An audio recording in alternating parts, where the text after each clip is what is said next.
नमस्कार। आप देख रहे हैं शिक्षा बाई आकांक्षा। मैं हूं आपके साथ आकांक्षा वर्मा। तो चलिए शुरुआत करते हैं आज की कहानी की, जिसका शीर्षक है प्यारी चिड़िया और अत्याचारी सास। एक गांव में एक चिड़िया अपनी सुंदर सी बेटी के साथ रहती थी। वह अपनी बेटी को बहुत प्यार करती थी। एक दिन चिड़िया अपनी बेटी के लिए दाना लेने बाहर जा रही थी। तभी उसे एक कबूतर मिला। कबूतर ने चिड़िया से कहा कि ओ चिड़िया रानी, तुम्हारी बेटी अब बड़ी हो गई है, उसकी शादी नहीं करोगी?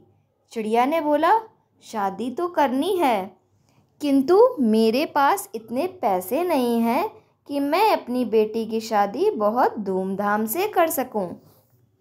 कबूतर ने कहा कि तुम इसकी चिंता मत करो, मेरी नज़र में एक अच्छा लड़का है, कहो तो बात चलाऊं। कबूतर ने चिड़िया की बेटी की शादी एक दूसरी चिड़िया के बेटे से तय करवा दी। चिड़िया ने अपनी बेटी की शादी बहुत धूमधाम से करी और उसे उसकी ससुराल विदा किया। चिड़िया की बेटी विदा होकर अपने पति के साथ अपनी ससुराल पहुंची, किंतु चिड़िया की बेटी की सास बहुत तेज थी। वह उसके ऊपर बहुत गुस्सा करती, उससे बहुत काम करवाती, घर के बर्तन मंजवाती, उससे कपड़े धुलवाती और यहाँ तक कि अपने लिए दाना भी उसी से मंगवाती।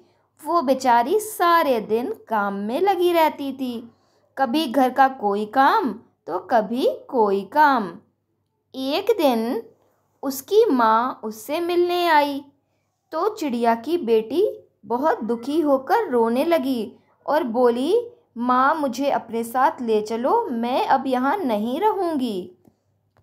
जब चिड़िया को सारी बात पता लगी तो उसने कबूतर को सारी बात बताई और कहा कि तुमने मेरी बेटी की शादी कितनी गलत जगह करवा दी है।